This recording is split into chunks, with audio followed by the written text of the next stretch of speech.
Around 2 years ago, I saw this board by Grid Studio of the iPhone 4S, but it was in white, and I knew that I needed one with a black background. So using the same layout, I created my own board of the iPhone 4S. And here we are 2 years later, I decided to make another one for the iPhone 5. But this time, I wanted to show you how I did it.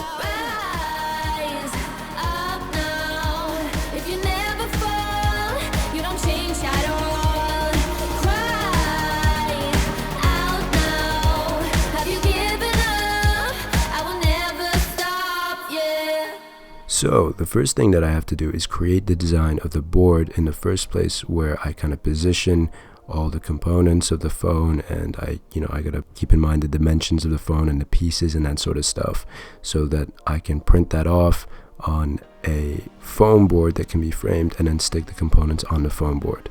So this was the first thing I did.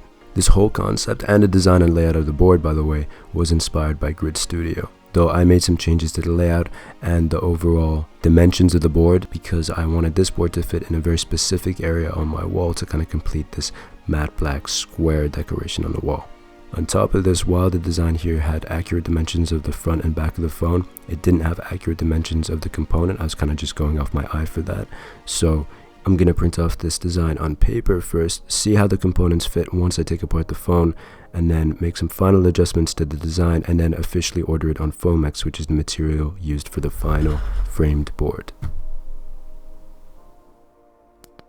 So this is the iPhone 5 that we're going to be taking apart, and it's just an old phone that was lying around for years, and now I'm finally using it. And you can do the same thing. It saves you money instead of having to buy some old iPhone. Or you could also pre-order a slightly modified version of this board in matte black from my website in the description below. But anyway, here you can see that I printed off the design on paper, 2 different slides of paper, so it's perfectly in proportion to the actual dimensions of the real board. And I'm just sticking them together so that we can then take apart the iPhone, put the different components on this sheet of paper, and get an idea of how everything's going to fit into place. And now, bringing out the toolkit, the most exciting part of taking apart the phone has now come. But, I struggled. But after a quick Google search, I did find the answer to my problems. Turns out I needed to swap a screw. But anyway, a few moments later, and the process had begun. And also, let me just tell you just right now that I didn't anticipate how much of a struggle it was going to be to take apart this iPhone. I think it was mostly because it's an old phone, and you'll see that I struggled a lot with the screws simply not unscrewing, because the indentations in the screws seemed to have aged, and sometimes it just seemed that the head of the screwdriver wouldn't grasp onto the screws. And I tried everything. Google searches, different screwing techniques, everything you could think of. But nothing seemed to work. Anyway, I discreetly managed to make it look like this was all filmed on the same day, but I had to make some orders for some new tools. I think I ended up buying 3 sets of tools, and eventually things started to get better. A lot of these 5-second processes that you see here of me trying to take something off of the phone, in reality, some of them really took like half an hour. But anyway, taking off the battery was kind of the most satisfying part. With the battery removed, that leaves the 3 largest components ready and put into place. After this, now we gotta start taking apart the smaller components like the cameras, the speakers, the processor. And as fun as it looks, this also meant more screwing, which meant more problems and more struggles.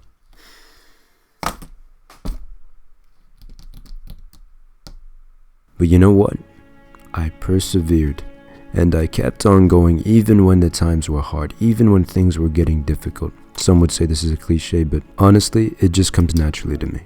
Anyway, this is the rear camera that I managed to remove, and then I managed to remove the speaker. This is this little part at the bottom that was at the bottom of the phone. And then taking it off the top, I removed the earpiece and the front-facing camera, which was absolutely minuscule. All those parts that you see coming out of it are called ribbon cables, and they're basically flat cables which connect different components of the phone to the motherboard. and they connect to the motherboard with just a little connector, which is kind of like a Lego. It just snaps into place. You click it down and it's connected. You unclick it and it's not connected. This being the motherboard, I like to think of the way the phone works from inside, with the CPU and the motherboard as the brain, and then all the other parts as your limbs. They're tools used to help you exist and do your thing. The screen, the cameras, the battery, all of that. The battery's like the heart, the CPU is like the brain, and then all these other components are like your arms, legs, nose, mouth, all of these parts. But at the end of the day, they all are controlled and brought to existence through the CPU, which is why they're all connected to that. Where in this case, the CPU is the Apple A6 chip. Now, to give you a little bit of perspective,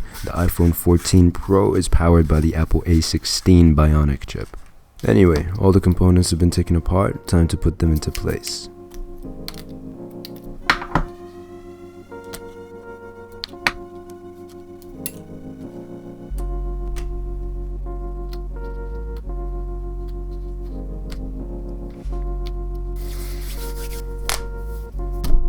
And with that, everything is into place. All the components were sorted. I got rid of any extra ribbon cables coming out of certain components. And now the only thing that I really had to do, other than make the actual board itself, was make some changes to the layout and design of the board on Photoshop, because some of the components didn't quite fit perfectly into place as I imagined it. So I just made some slight changes, as you can see there, printed it off again, made sure everything fit perfectly, and then I ordered the final board in Fomex. A week or two later, and here it is. Alongside the board, I bought a custom frame to fit these specific dimensions. It wasn't my favorite frame because it had like this curved wood look to it. I preferred a flat, square-like, simple black design, but I was limited in my options considering that I required very specific measurements. With the frame attached, the final step of this whole process is to stick on all the different components onto the board. Now I'm going to use two different ways to stick the components onto the board depending on the size of the component. For larger components like the battery and the screen and the back of the phone, I'm going to use these two different types of double-sided tape, each a different size depending on the weight of the component that's being stuck. But then for the smaller components, I will still try and use the double-sided tape because I risk damaging the board less if I do something wrong. But for the smaller ones, I'm going to be using super glue.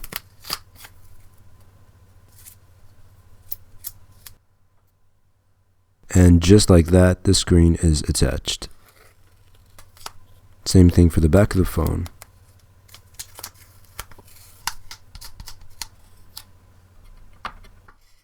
And now for the rest of the components.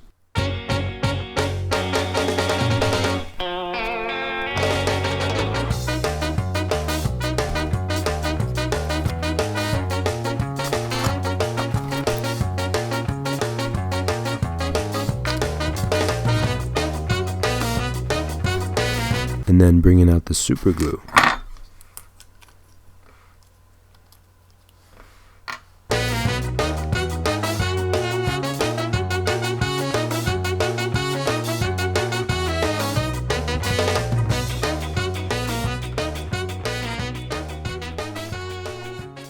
And that, ladies and gentlemen, is it. Now, of course, it already looks stunning, but I just gave it one final wipe down to get rid of any dust or fingerprints that are holding it back from its 100% potential. And, well, other than that, there was just one more thing to do.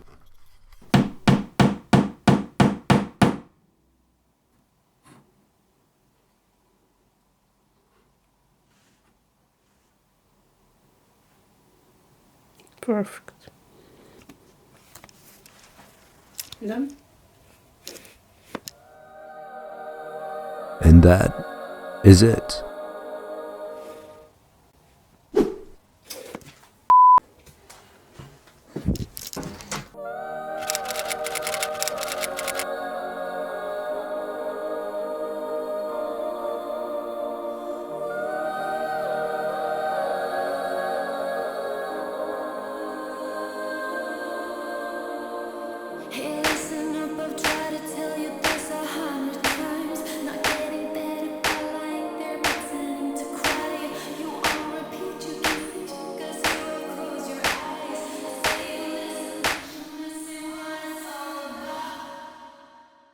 Don't forget to like and subscribe as it helps out with the algorithm, and check out my Instagram at the El-Naggar.